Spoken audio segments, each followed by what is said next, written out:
নমস্কার। আজ একটা অঙ্ক নিয়ে সংখ্যাটা বলা আছে কোনো বিদ্যালয়ে সপ্তম শ্রেণীর ৮০ জন শিক্ষার্থীর ৫/৮ বালক এবং সব বালকের ২/৫ ক্রিকেট খেলতে পারে।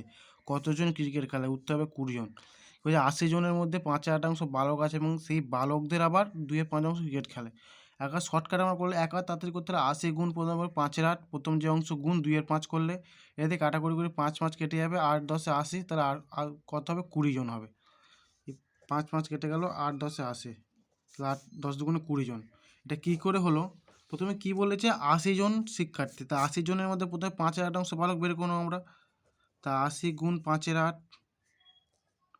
৮ ১০ ৮০ সমান সমান ৫০ জন হলো শুধু বালক। ঠিক আছে, ৫০ জনের মধ্যে কতজন বলেছে? ৫০ জনের মধ্যে বলেছে ২/৫। ৫০ জনের ২/৫ বের করবো। ৫ একে ৫, ৫ ১০ ৫০ সমান সমান ২০। তাই এটা হলো কি? বালক প্লাস ক্রিকেট। কী বলে? তার ২০ জন, তো উত্তর কর ২০ জন। এইটাই আমরা এখানে এইটাকে আমরা এখানে শর্টকাটে ডাইরেক্ট করে দিচ্ছি ৮০ গুণ ৫/২০।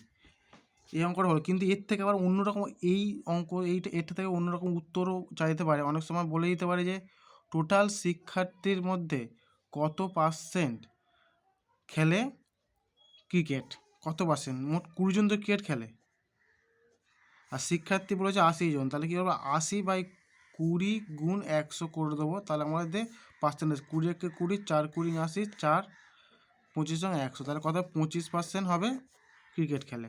আবার অনেক সময় বলতে পারে টোটাল বালকের কত পার্সেন্ট ক্রিকেট? বালক টোটাল বলেছে ৫০, তার মধ্যে ২০ জন খেলে গিয়ে ২০/৫০ ইন্টু ১০০, তা ৫০ একে ৫০, ৫০ দুগুণে ৪০% বেরোবে।